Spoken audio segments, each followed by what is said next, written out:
Écrire un livre de plus de 50 pages sur ChatGPT, c'est pas possible. Parce que ChatGPT, normalement, c'est limite au minimum 10 pages pour chaque réponse qu'elle nous génère.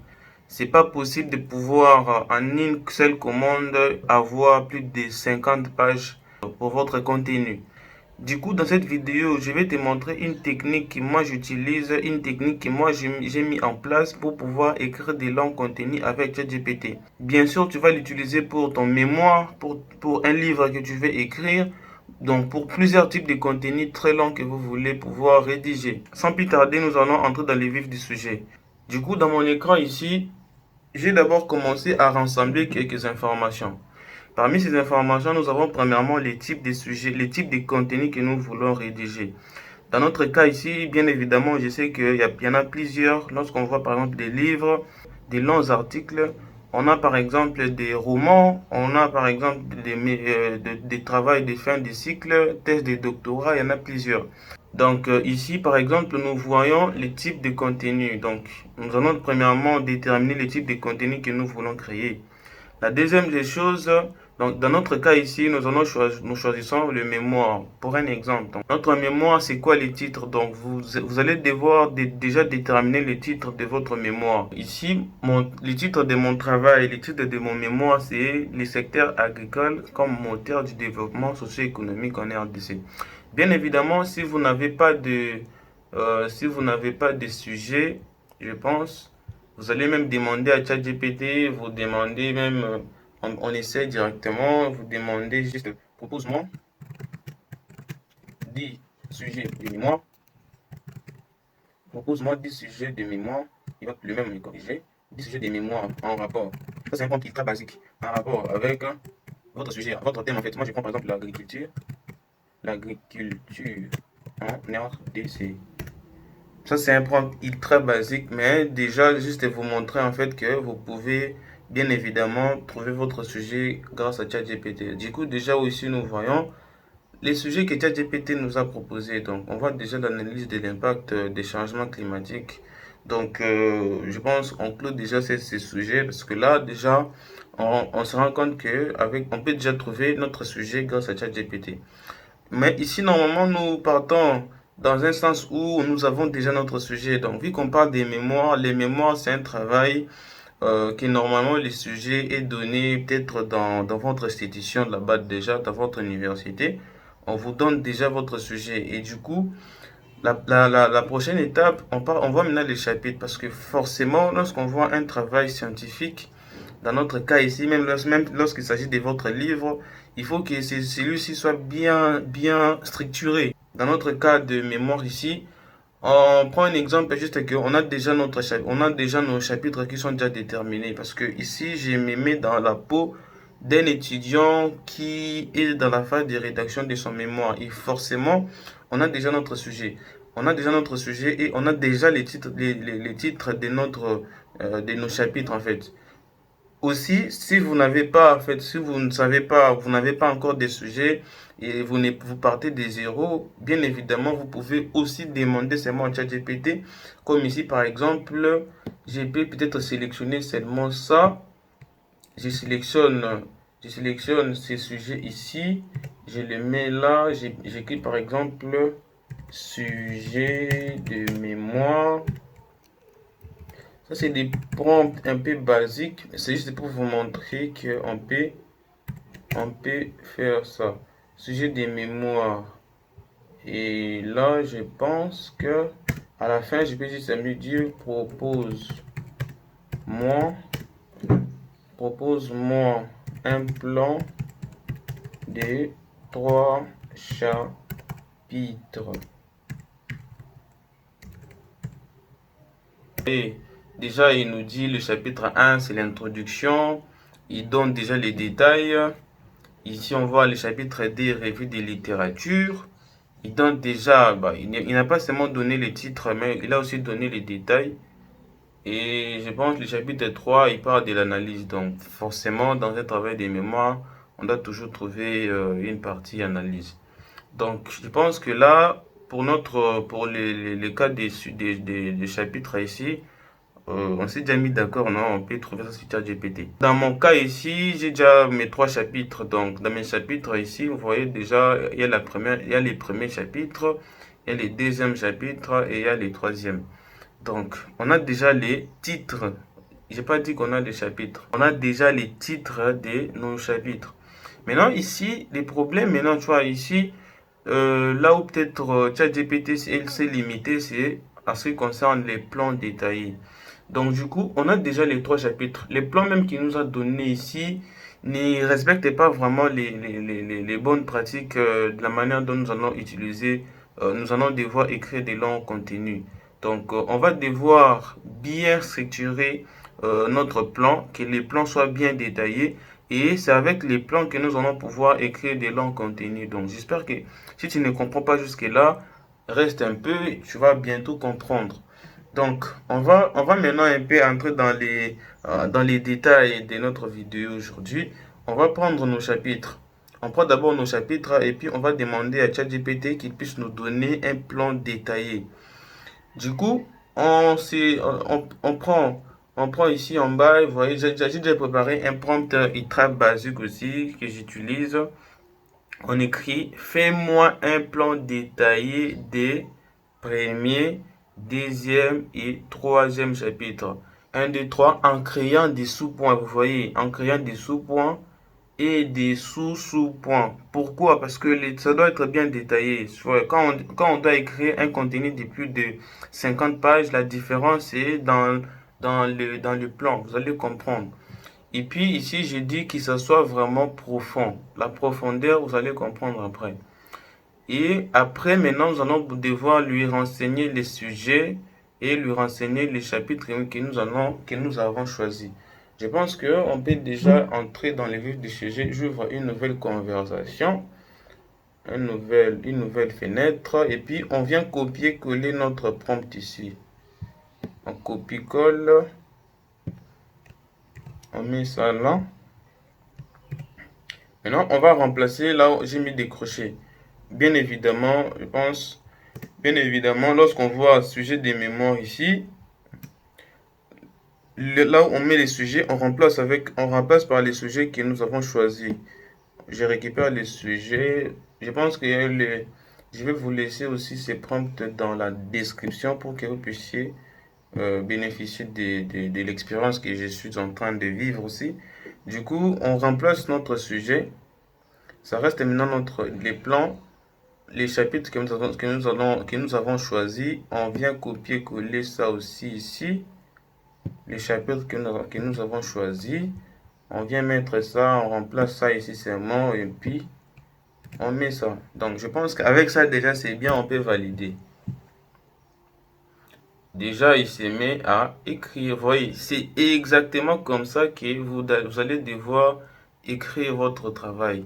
Il faudrait que ça puisse respecter vraiment les normes, que ce soit bien numéroté. Parce que je pense que bientôt là, vous allez comprendre pourquoi j'ai dit ça. Donc, vous voyez, il écrit un peu en gros comme ça.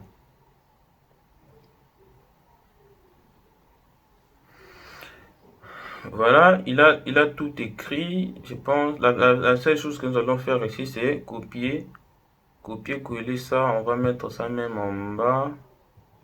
On va mettre ça même en bas ici. On garde ça, on garde les plans. Là, il faudrait enlever les styles qu'il a mis ici. Donc, je pense, je le fais rapidement.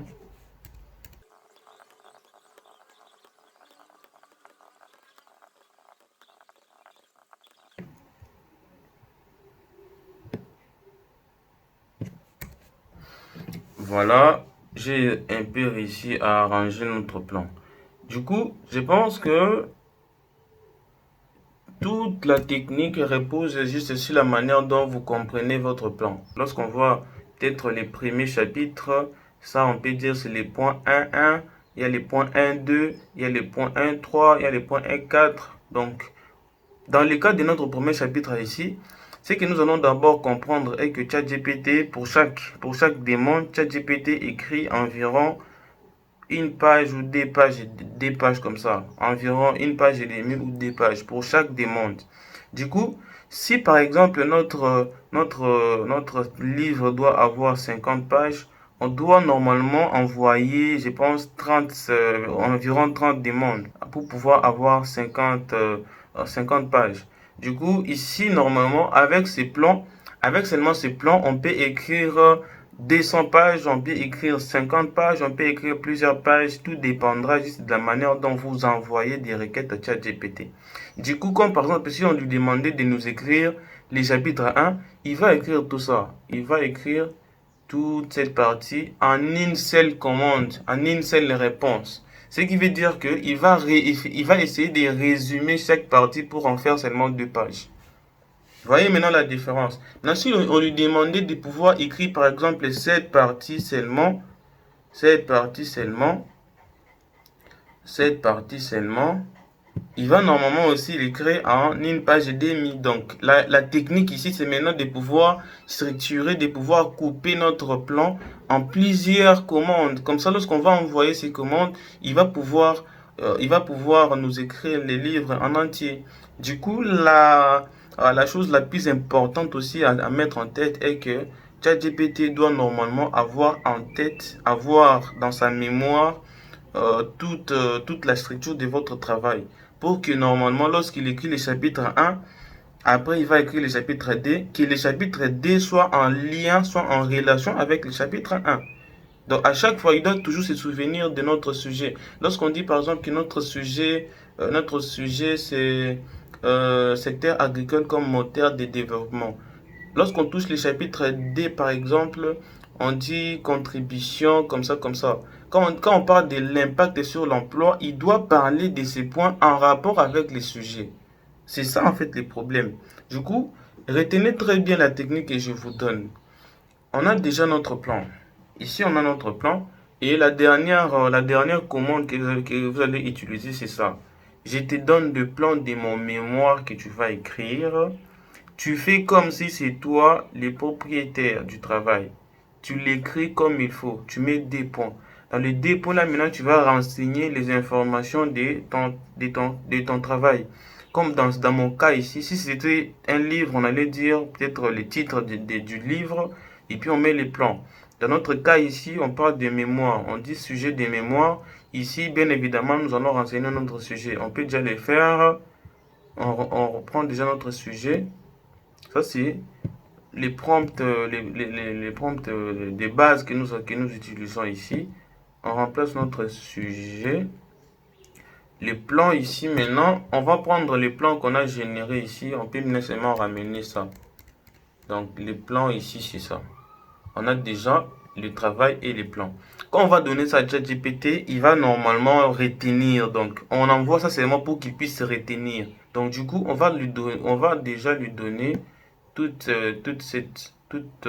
ces prompts. On va copier ça. On va ouvrir même une nouvelle discussion parce que même ici seulement on peut le faire. Bah, moi j'aime normalement que tu puisses ouvrir une nouvelle discussion et puis tu lui donnes ça. Tu envoies. Normalement, il va normalement répéter tout ce que tu as écrit pour te montrer seulement. Vous voyez, il ne fait que répéter tout ce que tu as donné parce que forcément, il te montre seulement qu'il a retenu ça. Après, maintenant, une fois qu'on a terminé de pouvoir faire ça, on va maintenant commencer à envoyer des commandes pour pouvoir écrire. Donc ici, soyez très très très attentifs parce que c'est ici qui est normalement est caché notre technique. Donc, on va lui demander maintenant de pouvoir écrire une partie de notre travail. Donc, le travail sera divisé en plusieurs demandes. La première demande, ça sera en fait de pouvoir nous écrire une partie du travail. Et puis, après avoir écrit ça, on envoie une autre partie. Notre plan ici, on voit par exemple qu'il y a les chapitres. Dans les chapitres ici, il y a des sous-points. Le premier sous-point, c'est le point 1.1. Le point 1.1, normalement, a aussi des sous-sous-points. Des sous-sous-points, c'est ça. Donc, en réalité, dans le plan, dans le premier chapitre ici, le premier des contenus à écrire, c'est le premier sous-sous-point. Ici, par exemple, lorsqu'on voit le contexte historique de l'agriculture, ces points ici contient trois sous-points encore, vous comprenez? Donc, du coup, La première des choses, si vous lui demandez de pouvoir vous écrire ces points, ces trucs ici, il va résumer tout ça, il va résumer tous ces sous-points en une ou deux pages. Mais c'est pas ça notre but. Si on veut par exemple que le point ici puisse avoir peut-être en lui-même une page, il faudrait que nous puissions envoyer seulement ces points. Comme ça, il va l'écrire. Maintenant, pour que nous puissions écrire ces points seulement, vu que c'est les premiers, on doit lui renseigner cette partie ici. On lui demande de pouvoir nous écrire cette partie. Donc, dans cette partie, la première des choses à pouvoir écrire dans le chapitre 1, c'est ça. C'est période coloniale. Dans les périodes coloniales, il doit savoir que ça fait partie de ces gros titres et que ces gros titres fait partie de ces chapitres. Et donc, c'est le premier des contenus à écrire. Si tu me comprends, ça sera génial. Donc, la prochaine commande, on va pas encore répéter chapitre 1, chapitre... Non, la prochaine commande, on va seulement copier ça. On va seulement copier ça, on lui envoie parce que déjà il a commencé à écrire les chapitres 1. Et puis la troisième commande, on va faire ça. Dans la quatrième commande, si tu m'as bien compris, on va encore prendre cette partie, la première, et puis pour lui renseigner encore ça. Parce que si seulement nous sautons ici pour lui donner ça, ça ne sera pas bien parce que ça fait partie du premier point à aborder dans cette partie. La partie 1, 2. Je pense que tu me comprends. Donc ici, la chose que nous allons faire est que nous allons prendre encore cette partie, nous associons ça avec son premier point. De la même manière ici, la première des choses, nous allons prendre cette partie, nous associons avec son premier point, on envoie. Et puis après, on va toucher ça, on va toucher l'autre ici. Quand on va entrer dans le deuxième chapitre, nous allons faire la même chose qu'on a faite au premier chapitre. On va encore prendre ces points, on va lui renseigner ce il va écrire. On va lui dire, tu vas écrire le deuxième chapitre, dans le premier point, dans la première section, tu vas m'écrire le premier point. Il comprend directement. Donc, je pense que tu as déjà compris la technique. Donc, nous allons commencer. On va d'abord et on va écrire. Nous copions d'abord la partie que nous allons pouvoir lui donner en premier. On prend le chapitre 1 jusqu'au période coloniale. Là, on va copier. Ça va constituer donc notre première demande. On va le faire. On écrit la partie. Écrit la partie, on met guillemets, écrit la partie, on vient copier-coller ce que nous avons écrit, on met ça ici. Donc, on peut bien évidemment lancer ça. Après ça, on peut peut-être aussi ajouter des commandes, on peut ajouter des consignes. Si par exemple, tu veux que dans ton travail, qu'il puisse avoir que les contenus soient longs, tu vas peut-être dire, tu ouvres ici, tu écris par exemple consigne. Tu mets deux points. Tu dis par exemple citer au moins des auteurs. Des auteurs. Ça, normalement, il va directement écrire ça. Il va en fait prendre en compte les commandes que tu as données. Si par exemple aussi tu aimerais que ça soit trop long, tout ça, tu veux même mettre point virgule, tu dis par exemple longueur, deux points, tu mets par exemple environ 1500 mots. Donc dans notre cas ici, on laisse un mot comme ça, nous fermons l'aiguille et puis nous envoyons. On voit déjà, voilà, il commence à écrire. Il commence à écrire, vous voyez, il écrit premièrement chapitre 1, il descend dans les contextes historiques de l'agriculture, puis il écrit les points qu'on a donnés. C'est comme ça qu'on écrit très bien le travail. Donc voilà, si vous remarquez très bien, il a commencé à écrire déjà l'entête. Il a écrit l'entête et forcément, on cherche d'abord là où il a cité les auteurs. Il a dit les travaux d'Omasombo Med. Donc, il a cité déjà ses premiers auteurs. Et puis, il dit encore les récits d'Evanisme, tout ça, tout ça. Donc, il a cité deux auteurs. Donc, là, je pense qu'on a déjà très bien débuté notre rédaction. Les autres parties qui restent là, c'est facile. Tu fais seulement de copier-coller. Tu vas même pas écrire la partie. Tu vas seulement mettre ça, tu prends seulement ça. La deuxième partie, tu envoies. Il va directement déjà se rendre compte que nous sommes en train d'avancer jusqu'à jusqu'à la fin. Donc là, il écrit déjà.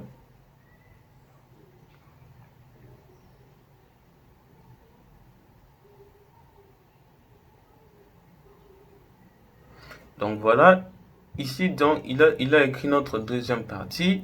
On fait de même pour le troisième, le troisième sous-point.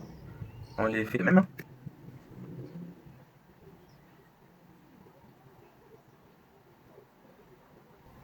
Donc voilà, il a écrit. Et la partie la plus importante, c'est l'effet de pouvoir faire une transition entre les points précédents et puis les points qui suivent. Donc ici, je vous rappelle, on va prendre cette partie et la première et les premiers sous-points. Nous faisons copier-coller. Vous allez voir que directement, il va directement se rendre compte qu'on a passé d'un point à l'autre. Voilà. Même lorsqu'on écrit, c'est toujours important de pouvoir marquer la transition quand on quitte d'un point à l'autre. Directement avec ChatGPT, c'est comme ça. Donc, avec cette technique, si seulement nous suivons tout ça très bien, ça sera bien. Donc, je pense, pour ne pas que la vidéo soit très longue, on va passer ça rapidement. Je l'ai fait rapidement et puis on va se retrouver, je pense, même au deuxième chapitre.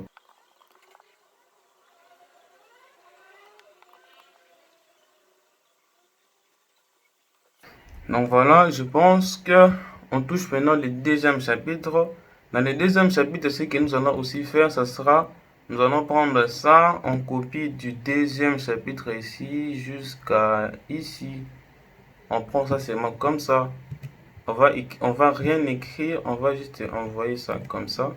Et puis vous allez voir, il va se rendre compte de ça, il va directement écrire. Il passe directement au deuxième chapitre. Voilà, il a écrit, on passe, on passe à un autre point.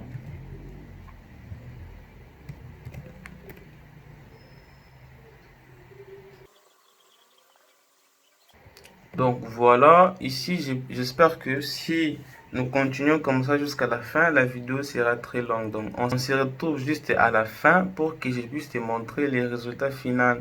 Ça sera comme ça. Donc voilà le travail. On a donc écrit le travail. Donc voilà ici, vous voyez que on a écrit le travail. Regardez très bien les commandes. On voit le travail qui a été écrit. On voit déjà le travail. Je cherche déjà vous voyez, lorsqu'on dit caractéristique, ici, vous voyez, on a donné le point, il a écrit, donc, vous voyez, déjà, le contenu ici est trop long. Le contenu est trop long, déjà. Vous voyez déjà que c'est beaucoup, c'est déjà plus de 50 pages qu'on a déjà écrit. Et puis, à la fin, je vous montre ce que je fais à la fin. Pour chaque commande, vous voyez, il met des références. Donc ça dépend juste de des commandes que vous allez donner. Vous voyez, par exemple, j'ai mis ces consignes. J'ai donné le point qu'il doit écrire. Puis après, à la fin, j'ai dit les consignes. Les premières consignes, c'est longueur environ 1500 mots. Voilà pourquoi vous voyez que le texte est vraiment long. Le deuxième consigne. Les deuxièmes consignes, on voit par exemple citer au moins des auteurs. Donc si vous cherchez très bien, il a cité, il a mis même l'année. Et puis ici, on voit le troisième commande, c'est pour les auteurs que tu vas citer, écris des références à la fin. Donc si par exemple il a cité cet auteur ici, il doit mentionner ça à la fin dans les références. Vous voyez par exemple ici, il a tout mentionné. Donc, c'est comme ça. Si cette vidéo t'a plu, je t'ai pris de pouvoir mettre un like, ce qu'on appelle un gros pouce bleu.